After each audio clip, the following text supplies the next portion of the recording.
MTS reporting में एक बार फिर से आप सभी का स्वागत है। आज बात करेंगे समान नागरिक संहिता की कि आखिर ये समान नागरिक संहिता क्या है, इसको क्यों राज्य सरकार और केंद्र सरकार लाना चाहती है, क्यों इस समान नागरिक संहिता के विरोध में all India Muslim personal law board जो है खड़ा हो गया है। All India Muslim personal law board ने समान नागरिक संहिता को क्यों असंवैधानिक और अल्पसंख्यक विरोधी कानून बताया है। इसके बारे में बात करने से पहले आपको बता दें कि समान नागरिक संहिता यानी कि यूनिफॉर्म सिविल कोड का अर्थ होता है भारत में रहने वाले हर नागरिक एक समान कानून लागू होना, चाहे वो किसी भी धर्म या जात का क्यों ना हो। समान नागरिक संहिता में शादी, तलाक, जमीन जायदाद जैसे आदि सभी तरह के जो बंटवारे हैं सभी धर्मों के लिए एक ही कानून के तहत यानी कि लागू हो जाते हैं, एक ही कानून के उस पर खड़े हो जाते हैं। यूनियन सिविल कोड का अर्थ एक निष्पक्ष कानून है जिसका किसी भी धर्म से कोई ताल्लुक नहीं होता है। समान नागरिक संहिता एक पंथ निरपेक्ष कानून होता है जो सभी धर्मों के लिए लोगों के लिए समान रूप से लागू होता है। यूनिफॉर्म सिविल कोड लागू होने से हर मजहब के लिए एक जैसा कानून आ जाता है, यानी कि मुस्लिमों को भी 3 तलाक, 3 शादियां करने और पत्नी को महज 3 बार तलाक बोल देने से रिश्ता खत्म कर देने वाली परंपरा भी खत्म हो जाती है।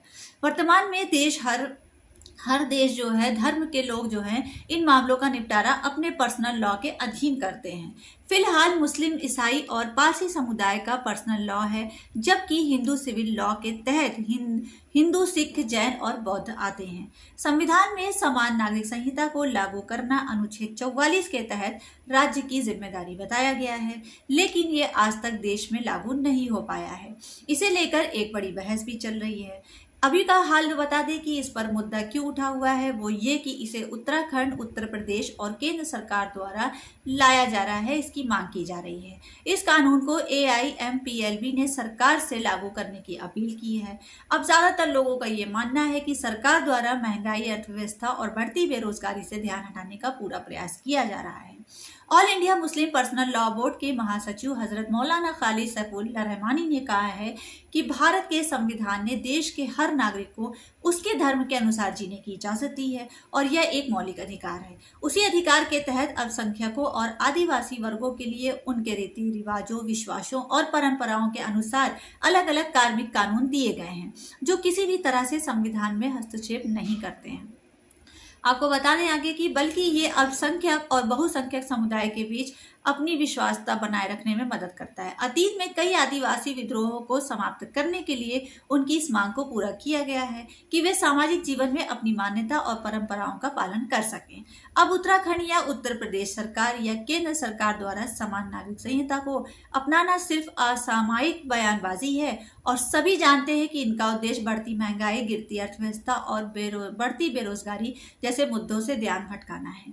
तो इसलिए जो है राज्य सरकार, केंद्र सरकार इस तरह की जो है बयानबाजी करती नजर आ रही है, इस तरह के कानून लाती नजर आ रही है, क्योंकि आप किसी भी मुद्दे पर अगर बेरोजगारी पर, शिक्षा पर, स्वास्थ्य पर अगर किसी का ध्यान भटकाना है तो उसको कहीं ना कहीं धर्म के नाम पर या कहीं ना कहीं किसी ऐसे कानून के नाम पर उलझा दिया जाता है जो कि केंद्र और राज्य सरकार अच्छे से कर रही है। कई जगह पर ऐसा देखा गया है, बहुत सारी ऐसी वीडियो आई, कहीं लोग धर्म के नाम पर लड़ रहे हैं, कहीं छोटी बड़ी जात के नाम पर लड़ रहे हैं, कहीं अपने कानून, कहीं समानता के अधिकार पर लोग संघर्ष करते नजर आ रहे हैं। तो ये राज्य सरकार और केंद्र सरकार को सोचना है, क्योंकि ये जो समान नागरिक संहिता है इसके जो गुण दिखाए जा रहे हैं उसके साथ ही साथ इसके नुकसानात भी बहुत हैं, क्योंकि हिंदुस्तान एक ऐसा शहर है, यहाँ एक ऐसा देश है हिंदुस्तान की जहाँ पर सभी को अपने धर्म को आबाद रूप से मानने, संचरण करने और उसकी पूजा अर्चना करने, उसके तौर तरीकों पर पारंपरिक तरीके से रहने, अपनी संस्कृति को मानने की पूर्ण स्वतंत्रता दी जाती है, जिसको समानता का अधिकार कहते हैं कि सबको समानता का अधिकार है। लोग पूर्ण स्वतंत्रता से अपने धर्म को मान सकते हैं, अपनी परंपराओं को, अपने रिवाजों को मान सकते हैं। अब यदि एक ही समान कानून सबके लिए लागू किया जाएगा तो उसमें कहीं ना कहीं परेशानी भी खड़ी हो सकती है, क्योंकि हर धर्म के हिसाब से हिंदुस्तान तो एक ऐसा देश है जहाँ पर कुछ ही किलोमीटर की दूरी पर अलग अलग संस्कृतियों, परंपराएं, रीति रिवाज देखने को मिल जाते हैं। इसलिए ये कानून कहाँ तक लागू होगा, सरकार क्यों ध्यान भटकाने के लिए इस तरह के कानून की बात कर रही है, ये भी जानना होगा। क्योंकि देश में इस वक्त बेरोजगारी, महंगाई, अशिक्षा, अस्वास्थ्य, बहुत सारी चीजें ऐसी हैं जिन पर कोई बात लागू नहीं की जा रही है, कोई कानून नहीं लाए जा रहे हैं, उन पर सुधार की कोई प्रक्रिया नजर नहीं आ रही। लेकिन इस तरह के जो कानून है, सामान्य नागरिक संहिता या धर्म के लिए या किसी भी तरह की चीजें जो अभी फिलहाल में देखते चले आए हैं, बहुत सारी न्यूज को हमने अपडेट भी किया है, उस तरह की चीजें लगातार जो है बनी हुई हैं मीडिया पर और हम आपको बताते रहे हैं। लेकिन किसी भी शिक्षा के लिए, महंगाई के लिए, किसी भी इस तरह की बेरोजगारी के लिए कोई कानून नहीं लाए गए हैं, ना इनका निपटान होते सरकार दिखाई दे रही है। तो ये थी अभी की आज की खास खबर कि समान नागरिक संहिता को लाने का प्रयास कर रही है राज्य सरकार और केंद्र सरकार।